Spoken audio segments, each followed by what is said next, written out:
ফাহিম হচ্ছে একটা গে। ফাহিম হচ্ছে ছেলেদের সাথে এসব সেক্সুয়াল ভিডিও বানায়।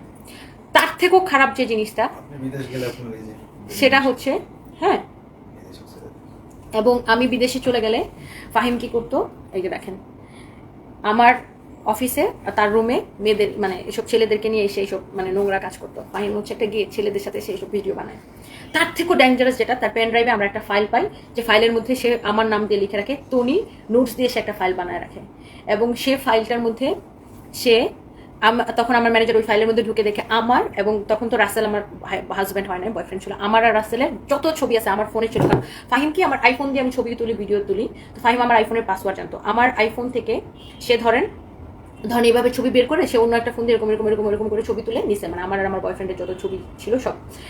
তার উদ্দেশ্য ছিল সে চাকরি ছেড়ে যাওয়ার পরে সে যে ওই যে আমার একটা কাস্টমারের সাথে পার্টনারে ব্যবসা করবে, তো আবার আমাদের সাপ্লাই নিয়ে, তো সেটা নিয়ে যদি আমরা কিছু বলি তাহলে সে আমার আর আমার বয়ফ্রেন্ডের ছবি দিয়ে আমাকে ব্ল্যাকমেইল করবে, এটা ছিল তার উদ্দেশ্য।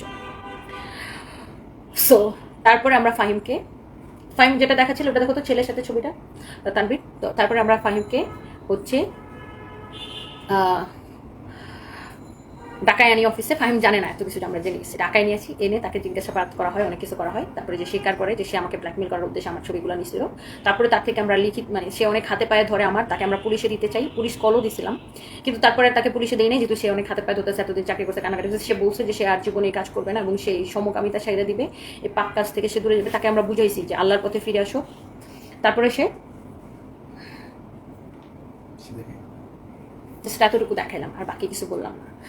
তারপরে সে বলছে সে আর অনলাইনে সব কিছু করবে না, সে অনলাইন থেকে দূরে থাকবে, সে গ্রামে যায় ভালো কাজ করবে অথবা শহরে সে অন্য কোনো ভালো